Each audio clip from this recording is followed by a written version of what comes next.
Welcome back to the Jimmy Chance Show. I am Rob Cochran alongside my co-host Marcus Miller, and we are back for one last year, the last dance. Right, we're back, Mhm, and mhm.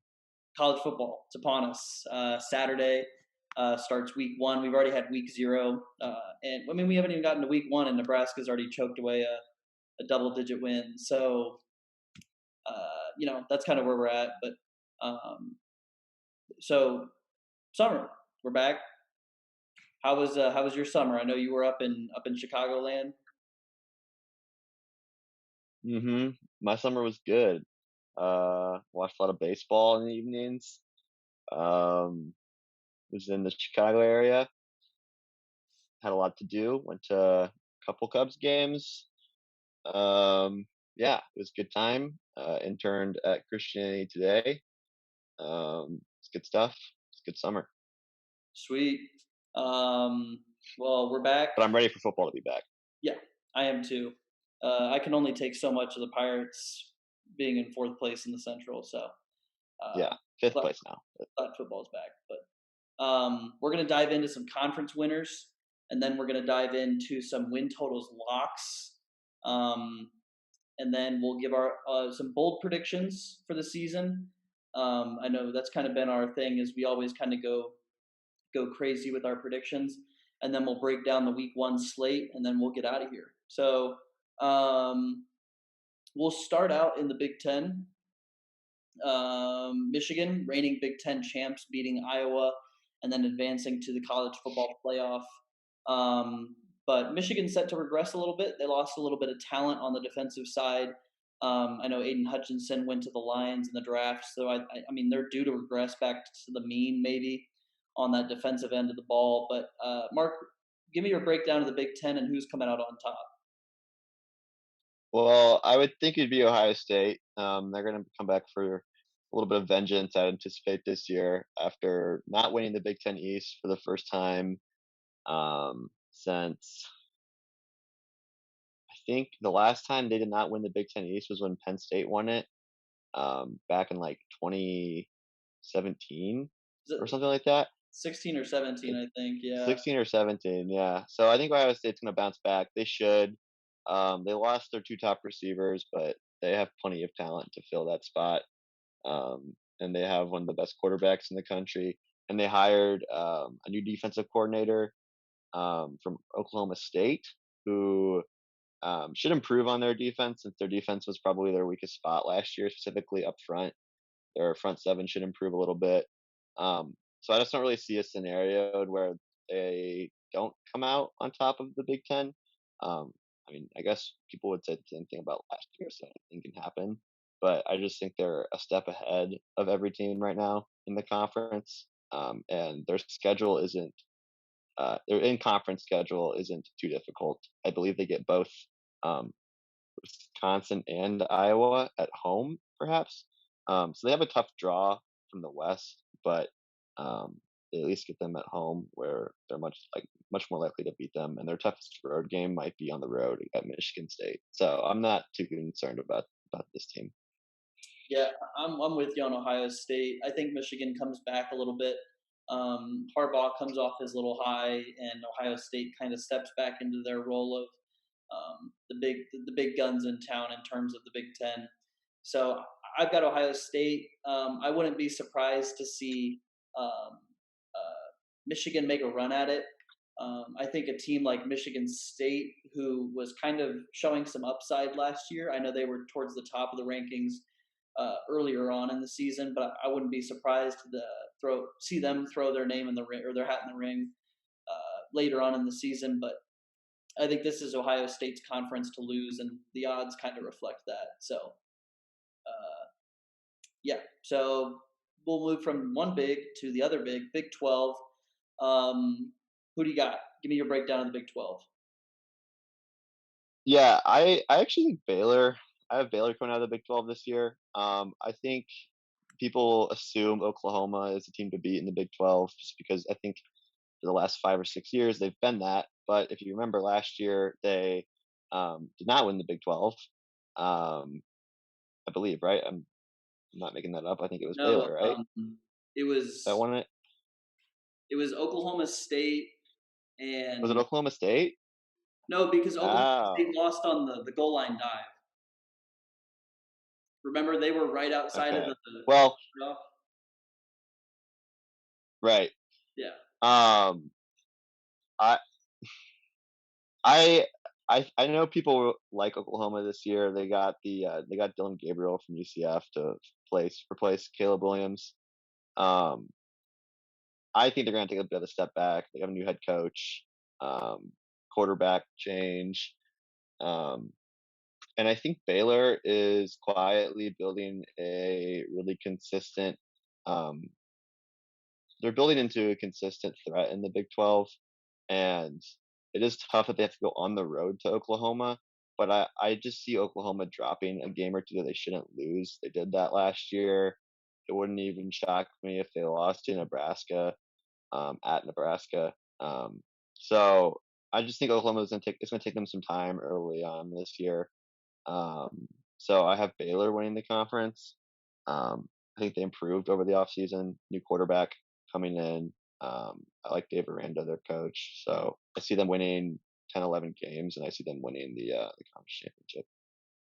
I I think I'm gonna defer from you on that, but, I'm gonna roll with Oklahoma. Looking at their schedule, to me, their 2 toughest games are probably Texas and Baylor, and they've got Baylor at home in Norman. So Baylor's got to come to them. They've got to roll into Norman and try and beat them. And then obviously Texas is the neutral site in Dallas. So, and obviously you know my feelings toward Texas. I don't see that being too big of a threat. Um, what are they? They gave that redneck the starting job. What's his name? Quinn Ewers. He's got that disgusting mullet. Yours, yeah, Yeah, yeah, that guy. But yeah. honestly, I think Um, Oklahoma also gets Oklahoma State at home, which helps a lot it's yeah, for that was them. gonna be my one of my later points is they also get Oklahoma State at home following the game in Morgantown against West Virginia. So that following week, Oklahoma State comes to Norman, and that's another rivalry game that they get at home.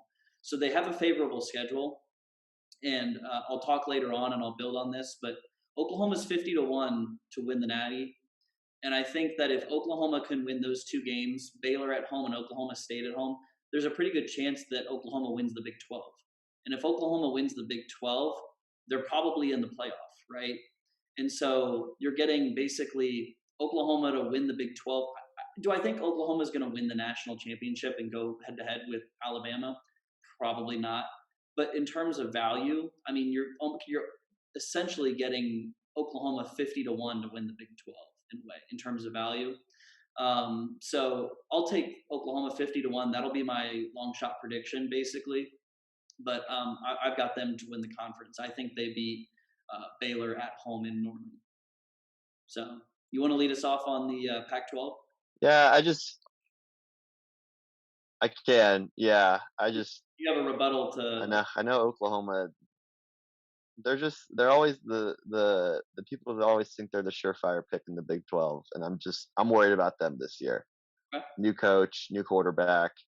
I don't think they were that good last year. If you look at they beat Nebraska by 7. They beat West Virginia by 3. They beat Kansas State by 6. They beat Texas by 7. They beat Kansas by 12. They lost to Baylor by 13. They lost to Oklahoma State. Like, yes, they did go on to beat Oregon in a bowl game, but I don't see how they got better, and I don't think they were particularly good last year. But they are the most consistent team in that conference, so I can't knock a pick for them. I think Baylor and Oklahoma are probably the two favorites to win that. I would say, but you can people the talking heads will throw Texas in there like Texas is back kind of thing. But I think Hmm. you can't go wrong with either Baylor or Oklahoma. You got Pac. Yeah. Uh, Yeah, go ahead. yeah. In terms of the Pac-12, I think it's Utah's conference to lose right now. They're the most experienced team. They bring back a lot of a roster that was really strong last year. If you remember, they almost beat Ohio State in the Rose Bowl. Finished the year really strong. They started slow, and they inserted Cam Rising into their starting lineup, who is their quarterback this year. and they went on a tear in the Pac-12. Um, this is less of like a I'm super excited for Utah, which I do think Utah will be very good. They have a really good offensive and defensive line. They're a physical team, and they're always well coached. But it's more of I don't see the other team in the Pac-12 that really scares me. There's a few that I definitely think have a good shot of winning this conference, but Utah is by far to me the clear preseason favorite here. The games that'll be tough, obviously at Oregon. Oregon has a new coaching staff, but I mean they're still one of the more talented teams in the Pac-12. And then USC, a lot of hype around them, obviously with Lincoln Riley and Caleb Williams. But I think both of those games are games Utah should be favored in, and I think they're just the superior team. And I think what they do really well is that they have an identity, they stick to it, and they're an old team, which makes it hard for them to drop games that they shouldn't lose. And so I don't see a lot of upsets coming their way. So to me, they're the safe pick to win this conference. Yeah, I had Oregon written down, but then I realized that they played Georgia week one. I think I'm going to stick with Oregon to win the Pac-12, because I think basically the Pac-12 is going to come down to that Utah game and on November 19th in Oregon. And Yeah, like I just said, it's in Oregon. And I think Utah having to come into Eugene and beat Oregon is a kind of a big ask. Now, do I think they can pull it off? Yeah. Will they probably be favored in that game? Maybe by a point or point and a half. But I think Oregon, I think I'm picking Oregon out of I don't want to pick the trendy pick in Utah, and also I'm scared of Utah messing something up, like Utah being Utah and ending up like second in the Pac-12 and ending up in a New Year's Six bowl or something like that. But yeah, so I think I'm going to go with Oregon. I know first year head coach, or not first year head coach, but new coaching staff is a risky pick, but I'll take Oregon in a conference that's trying to. well, it is a first year head coach, Oh unless Dan Lanning has experience elsewhere. yeah, that's right. You're right. Um, but also, I just think that Oregon does really good job of recruiting athletes, and so I think if it comes down to it, Oregon's going to be able to. I think Utah is a more physical team, and if Hmm. it comes down to it in the trenches, Utah will beat Oregon. But I think Oregon will try to play more of a spread offense, spread it out across the field, and beat Utah over the top. So that's kind of how I see it going in that game, and I'll take Oregon to win the Pac-12. And then for the SEC, I've got Bama. I think this is kind of the trendy pick. I don't think I've seen anybody else or anybody pick anybody else besides Bama. I've seen some Georgia scattered in there, but Saban just got a big payday, and I think he's back with a vengeance. He's probably just got out of the lab creating some 6'4" wide receiver. So I think that Bama wins the SEC. Georgia kind of regresses back to the mean. I mean, they lost, what was it, 14 guys on defense? I think was the Yeah, number. I lost a lot of their defense. Lost a lot of their defense. And no matter how deep you are, and Georgia's deep, that's kind of hard to come back from. And so I think I see Bama winning the SEC and probably, obviously securing a spot in the playoff. Yeah, I think it's going to come down to Bama or Georgia again. Um, and if you told me Georgia wins the conference, I would not be shocked. They're an extremely talented roster from top to bottom. Um, as talented, I would say, as Alabama, if not more talented. But Bama does have Bryce Young, which helps. And I just trust them a little more offensively still. Now I know last year Georgia's defense was so good that it didn't matter how good Alabama's offense was. But I think when it comes down to it, I'm just going to be more favored. I'm going to just favor the experienced offense, the experienced quarterback, and the offensive staff that's always put together um, elite offenses a little more than I'm going to trust like you said, the defense that has a lot of moving parts and isn't returning many of their starters. So it's going to be Alabama or Georgia, but if I had to pick one, I would definitely go Alabama. Yeah. We'll agree with you on that. And obviously Saban getting the big payday. He's like the highest, is it was like the highest paid coach ever now or something like that. Highest paid college football Yeah. coach. So I think he's going to live up to that, and he's going to come back. So looking at the ACC, Pitt, the reigning champions, Pat Narduzzi finally vindicated himself. Pitt captured the 2021-2022 ACC championship, and he's no longer a crook for now. But I have Pitt winning the ACC here. I have them going back to back, and I can't wait to buy the back to back T-shirts come springtime. But but yeah, I've got Pitt going back to back here. They're returning a lot of their offensive line. They've replaced Kenny Pickett with Keaton Slovis, and from what I know, he's going to be a decent replacement. You know, he's not going to be Kenny, but he's going to be someone that you can put in the pocket, that you can give the ball in a 2-minute drill and trust him. You know, he's not. He's going to give you a downfield throw, unlike some people, some Miami Dolphins quarterbacks. So but I trust Pitt. They're returning a lot of their guys, and their big competition is going to be Clemson, and I'm still iffy on Clemson. So give me Pitt. Hail to Pitt. Yeah, I know Pitt is a lot of people are excited about Pitt this year. I'm concerned about I just think the rest of the ACC took a step back last year, and Pitt kind of capitalized on that.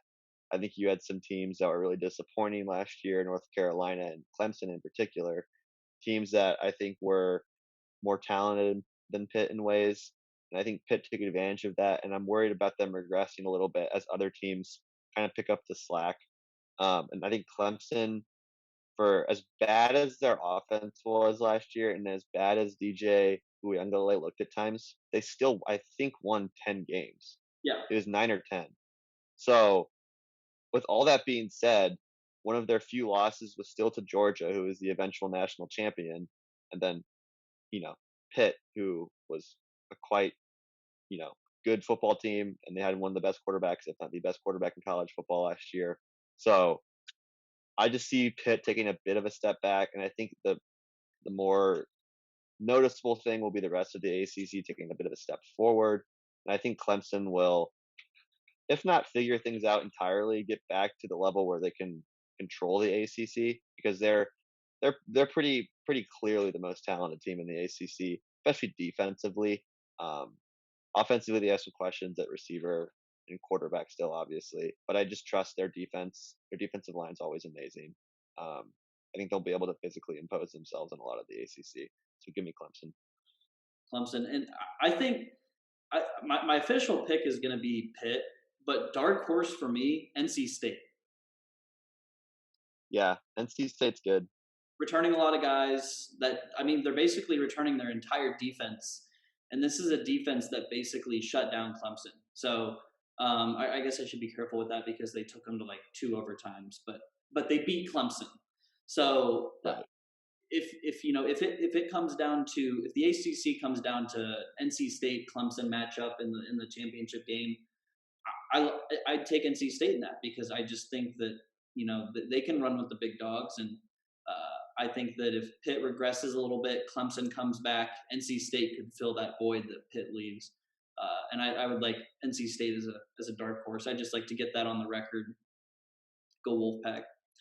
Um, let's see, we've got Tucky. totals, locks, and then bold predictions, and then we'll take a little break and then get back to the week one slate. You want to give me your win totals, locks? Yeah, so I have three, or actually four. They're kind of themed. Indiana over. Um, I don't think IU is going to be good this year. I don't really expect much from them, but I think they're getting a little too much of a doc for last year. I think people are going to look a little too hard at last year's team and judge this year's team off of it. I believe their win total is only set at 4, and I think they're pretty much a lock to start 2-0. Western Kentucky lost pretty much all of their offense last year that made them super interesting. So I think people see the Western Kentucky game like, oh, that could be a loss. No, they lost their quarterback. They lost their coach. Idaho's obviously a win. So that's 2 wins right there. I think Illinois at home coming in this Friday, I think that's actually a game IU will win. They'll be favored. They are favored. So you're looking at a team that can very well start 3-0, and then all they need is one more win to push. And I do think they will win, if not one, probably two of Rutgers, Maryland, Purdue, Nebraska, and I actually think they have a shot at Cincinnati. If you remember, they played Cincinnati really well last year before Micah McFadden got ejected for targeting. Cincinnati is a completely different team than they were last year. They were obviously a very good team last year, lost a lot of that talent that led them to the playoff. Don't think that's the same Cincinnati team. Not saying IU is going to win that game, but I think they have more of a shot than people give them credit for. So I don't see them going winless again in the Big Ten, and you have two pretty easy non-conference wins to bank. So I like Indiana over. Purdue under. This is a hater pick, but um, I actually think Purdue is a little more due for a step back than people kind of give them credit. I think a lot of times people look at just the quarterback situation, um, and they see the returning quarterback and they go, okay, this team's fine. Their quarterback's coming back. Their offense will be fine. Well, I mean, they lost David Bell, who was one of the best receivers in college football. They lost George Karlaftis, who was one of the best defensive players in college football. And the thing is, when you're at a program like Purdue, it's one thing to lose those type of players at a place like Ohio State or Michigan or um, just insert any top program. It's another if you're at Purdue when those types of players don't come around every day. Um, so I just see them taking a step back. Their schedule isn't the easiest by any means. They do have pretty easy crossover to the Big Ten East, but they have to play Penn State to start the season. It's a tough game. So Purdue under. And then my last two, Washington over, just because their quarterback is one of the best in the country, um, in Michael Penix. And then Notre Dame under, just because I think the Marcus Freeman hype's a little premature.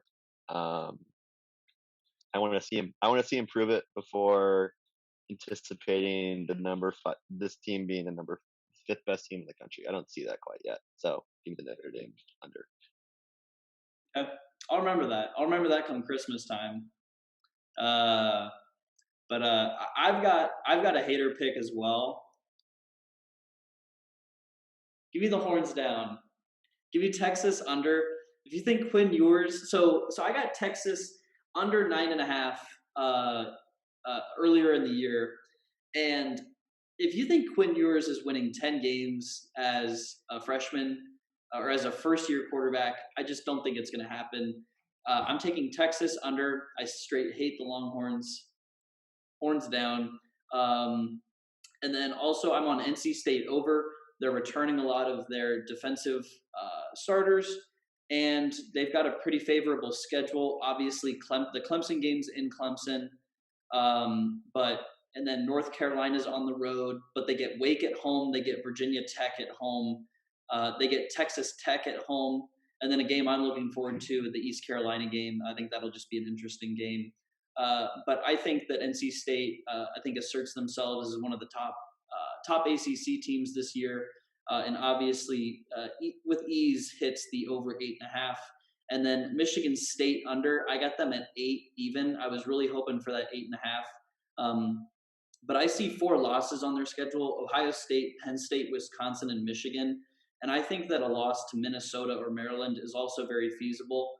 So I could easily see them going 7-5, 6-6, something like that, and getting under that number. So those are my 3 win totals locks. And then, like I stated before, my big home run prediction for the year is Oklahoma 50-1. Obviously, like if you were to take that now, I think that pick is going to be worth a lot more come November if all the cards fall in the place that I think they are. Obviously, if you take them 50-1 to win right now and they win the Big 12, like I think they are, that's going to be a lot smaller number. So I'll take that to start. And then you had 2 or 1 big prediction. Kind of one. Yeah. So I think both Michigan and Ohio State will make the playoff. It's hard for that to happen since they play in the same division, but but um, I think both of them will be undefeated going into that game at the end of the season, and think I think it'll be close enough to where both will sneak into the playoff, even though Michigan will. I think Ohio State's going to win that game. I think it's going to be close. I think Ohio State's going to go on to win the Big Ten, but I think Michigan will have done enough in the rest of their schedule to warrant getting in the playoff, which is kind of a bold prediction, but it's more because I think the Big Ten is going to get two teams, and then I think the SEC will get whoever wins that between Alabama and Georgia, and then I think you're probably looking at one more wild card, whether it be from the Big 12, ACC, or Pac-12. But to me, I see both of those teams making the playoff, and it's not the most traditional thing. I don't think it's ever happened in the Big Ten where two teams from the conference have made it, but let alone two teams from the same division. But I think this is the year where it happens. All right, perfect. I'll take that. We'll take a quick break and then we'll be right back. Sound good? All right, we're back from our little break, and we are ready to break down the Week 1 slate. First off, we've got this Thursday at 7 p.m. West Virginia versus number 17 Pittsburgh. Pitt favored by 7.5, playing at Heinz Field. We're gonna make sure that never changes. It's Heinz Field, not Acrisure Stadium or whatever they. Did you catch that they renamed it? Yeah, Acrisure or something. Acrisure Stadium. It'll always. It's not that. It'll always be Heinz to me. So Pitt's favored by 7.5 at Heinz. And I've got Pitt. This is pretty easy for me. Backyard brawl, first one in a while that they've had, and I've got Pitt. But my one concern is that this is the classic Narduzzi game where he does something really stupid, and he kicks a field goal down 6 on the goal line or something like that, and he really messes this up. This is a classic Narduzzi. This has Narduzzi written all over it. But I've chosen to believe that since he won the ACC last year, that he's not a crook, and Pitt wins this game comfortably. Give me Pitt. Yeah, I think Pitt's the smart play here. Even though I was a little concerned about them as a whole this season, West Virginia's got a new quarterback too. This is on the road, tough environment for them. Not that Heinz Field is like notoriously hard to play in college for Pitt games, but still, it's on the road. It's at night, season opener. Give me Pitt. Just trust them a little more in the spot. All right, perfect.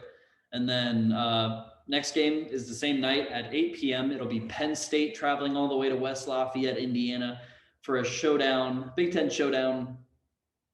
Purdue is 3.5-point dogs, and I will be in attendance. Thank you to my internship. They've provided me with some free tickets, so we're going to go take in a ball game. But I will be in attendance, and I will be taking Penn State. I think, kind of we talked about it earlier. You're on the Purdue under, and I think Penn State is still one of the more consistent programs in the Big Ten. And, while McConnell's still probably the second best quarterback in the Big Ten, I think that their defense has some questions because Karlaftis is gone. McConnell's also lost David Bell to throw to. So there's some questions there that need to be answered, and I would rather just side with a more consistent program in Penn State. I'll take Penn State to win that one. Yeah, I mean, I'm not the biggest on Penn State this year. I kind of think this is like the third year in a row where everyone's like, "Oh, they'll bounce back," and I kind of want to see it. But it is year 2 with their new OC. I do think they're significantly better on both lines than Purdue is, and I think they're going to be able to fix some of the problems they've had in the past, specifically with running game. They had a running game problem. I do think they'll be able to fix that. So I think Penn State is going to win this game. I think they'll be able to win by more than just 3.5, which is what the spread's set at right now. Would agree with you on that. Another Big Ten showdown in Bloomington. Illinois will travel south to take on the Hoosiers.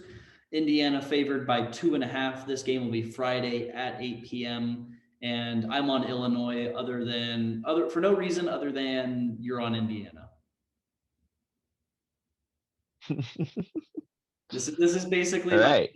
my where if Illinois wins, I can rub it in your face kind of thing, and if Indiana wins, I can claim, I can throw my hands up and surrender. Yeah, I just don't see it with Illinois. They're pretty bad last year with a pretty old team. They're more inexperienced this year. Now, obviously, IU was bad last year too, but this is a night game, home opener, season opener. Gotta favor the team at home, I think, in this scenario. I don't know if Indiana addressed all its problems, but I think they addressed some of them from last year, and I think that'll put them in a good spot to rebound. Well, some are saying that if Indiana wins this game, that this would be their first conference win since 2 seasons ago. Is that correct? That is correct. Oh, that's crazy. I mean, you don't hear that stat very often. That's wild. It's crazy. All right, next game we've got NC State, number 13 NC State versus East Carolina. NC State Wolfpack favored by 11.5. You break it out again. Wolfpack. I'm taking NC State in this one. Yeah. Pretty easy for me. Yeah, I'm also taking NC State to cover this one. Though East Carolina is going to be a feisty team this year. I will say that. I think there's something there, but there's no way they don't lose this game by a significant amount. So yeah. Well, yeah, and East Carolina they had some close games if I remember from last year. They had some really good games last year. I think they were playing a service academy or something and took them down to a field goal or something like that. But usually a program that hasn't historically been super good was kind of hanging with some bigger names last year. So I think they could be a good team this year, but I think NC State's just too good. And I think they win this one by 2 touchdowns. And then you want to do the intro for Oregon, Georgia? Sure.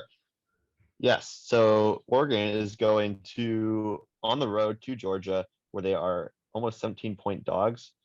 This is Dan Lanning's return to Georgia. Dan Lanning, who is the new Oregon head coach, was the Georgia defensive coordinator, and has quite the task in week 1. And I think when I see a line this high between 2 top 15 teams, that tends to lead me to favor the team favored. So I think Georgia's going to be able to cover the 16.5 spread, win by something like 3 touchdowns.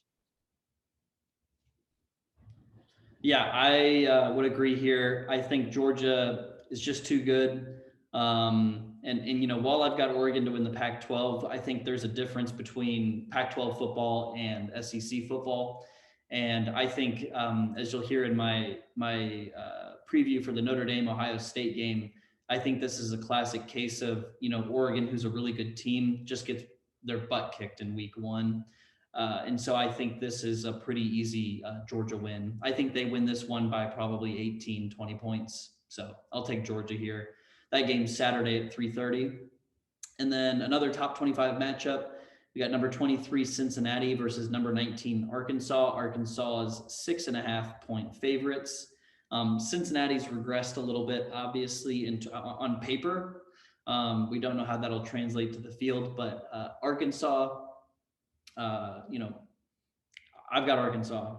If I can get them, we're doing the same thing from last year, where if the spread's under 10, we're just taking them straight up. And if I can get Arkansas straight up in this, I'll take it. Yeah, so give me Arkansas. Yeah, I'm low on Cincinnati this year. I think Arkansas is the better team here. I think they're going to be able to dominate this game in the trenches. I think Cincinnati is taking a step back. I am curious to see how they replace both not only Desmond Ridder, but also some of their key wide receivers and running backs. So yeah, give me Arkansas. Perfect. And then moment of silence for this next game. We have a dead mascot game. First, week one, dead mascot game. The Houston Cougar, Shasta the Fourth, has passed away, unfortunately, over the past summer. I think died of some infection and passed away in the Houston Zoo. So rip. And this is officially a Jimmy Chance Show dead mascot game. Houston laying 4.5 on the road versus UTSA. And it is give me Houston or give me death. I am all over Houston. All right. I actually like the Roadrunners. Uh, they are sneaky good, and I think this is a big opportunity for them with a ranked team coming in. This is kind of the program defining game they've been waiting for after having a really good year last year. So I think they're going to be pretty amped for this one. I do know it's a dead mascot game, so it's kind of like sacrilege, but um, I th- I just gotta go with the Roadrunners, man. They know what they're doing. They're excited for this one. This is a huge game. Battle for the non-Power 5 Texas teams. This is a big one.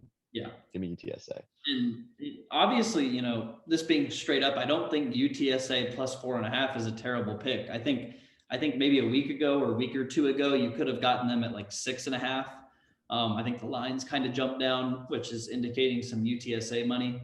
But I think if you could have gotten the Roadrunners at 6.5, I think that's a really good pick. But for me, because I'm a man of principle and I honor dead Cougars, that I'm taking Houston in this one. And then that game is Saturday at 3:30. And the next one at 7 o'clock that night is number 7, Utah versus Florida. Utah laying 2.5 in the Swamp. Now, this is a tough pick for me. I think Utah is just going to be the more physical team on both lines. And I think they go into the Swamp and take care of business here. So give me Utah. I'm also taking Utah. They, like I said in the Pac-12 preview, they're just an experienced team. They know what their identity is. They are going to build off a year last year where they were really strong, finished really strong. Florida, they got some change this offseason with a new head coach. So I think even though it's a tough environment for Utah, I think this is a team that's going to be equipped to handle it. So give me the Utes. And this next game is one that I'm personally going to be in shambles over, but I will have accepted my fate beforehand. It'll be number 5 Notre Dame versus number 2 Ohio State. Ohio State is 17-point favorites. This game being played Saturday night at 7:30. I think that line may have jumped up half a point here recently to 17.5, but still a pretty big number. But it doesn't matter because I'm laying 17 with Ohio State. So I just think that Notre Dame's got a new quarterback. They've lost some guys to the draft, new head coach in his first official game, I guess first regular season game with his staff. And I just think that Ohio State's probably going to win this one by 3 touchdowns. So give me Ohio State. Yeah. I think when I said earlier, when there's a spread this big between two top 10, top 15 teams, I usually like to lean on the side of the team that's favored. Because when the public sees this number, they're going to be like, oh, number 5 team in the country only is a 17-point underdog. Sure. So because of that, I'm going to go Ohio State. There's a reason they're this favored. So give me them with the points. Yeah, I feel like you're going to see a lot of trendy picks will be Notre Dame. I think in any football game, regardless of the number, if you see 17, that kind of perks your interest. But I think that Ohio State I think they're going to throw all over Notre Dame secondary, and this one will be 21 points pretty quickly. So I'll lay the 17 with the Buckeyes. As much as it hurts me personally. But I will take Ohio State in this one. And then our last game on the slate is Florida State versus LSU. I threw this one on there because this is a game between two programs that are trying to kind of find their way. You know, Florida State's trying to come back, and LSU's trying to make sure that 2019 wasn't a fluke. And you've got all these things that are kind of happening. And so this is a pretty big week one game between two programs that are trying to get a footing in where they're at.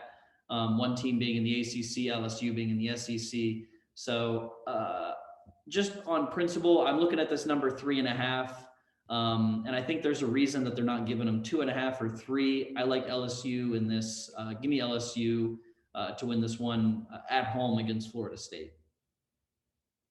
Yeah, similar reasons to what you said. Florida State, I just don't think they're quite ready for it. They did finish the year weirdly better last year, and I think they're on the right path after some rough years. But LSU, even with a new coach, is just they have more talent. They're a little more, I think, prepared for this moment. So give me the Tigers at home, straight up, even though Brian Kelly is a crook. It's about family, right? It's the family in your Southern accent, your fake Southern accent. He must have developed a Southern accent on the flight from South Bend, but yeah, he's a crook. I hate him. He can go pound sand, but I like LSU in this one. A little confidence booster for his extremely uh, small ego. Trying to think if we've got anything else. We've covered everything. We've covered our big predictions, conference winners, win totals, locks. We covered the week one slate. Obviously, we're going to keep everybody updated on when we'll be back in our studio, and I'm not recording in the study room of Samuel Morris Hall. We're in a little bit of a better situation, but we will keep everybody updated. If you follow us on Twitter, Instagram, whatever, we'll be on there. And then obviously, I think we'll be like we usually do, watching the games together on Saturday, and then live tweeting along as well, like we always do. But you got anything you want to say on the way out to our loyal listeners? One last ride, the last dance. Are we doing a documentary? The Last Dance. Maybe we'll have to contact someone about that. We could do a little mini doc. Yeah, I think we should. Yeah, but one last year, and we in terms of the show, like we've been through a lot. Like Yeah. I was gonna, I think we'll touch on this probably at our last show in the spring, but we've been through a pandemic. We didn't know if sports were ever gonna come back, and then here we are now, 2 years later, talking about dead Cougar mascots, and we're back for college football, but back for one more year, and we'll see what the year has in store. We got football, and then you've got college basketball in the spring. So I'm sure we'll make our way to some of those. So anything else you want to say on the way out? That's it. Can't wait for this year, though. Yeah, it's going to be a good year. And until next time, I'm Rob Cochran, and that's Marcus Miller. And you stay classy, Upland, Indiana. Pack.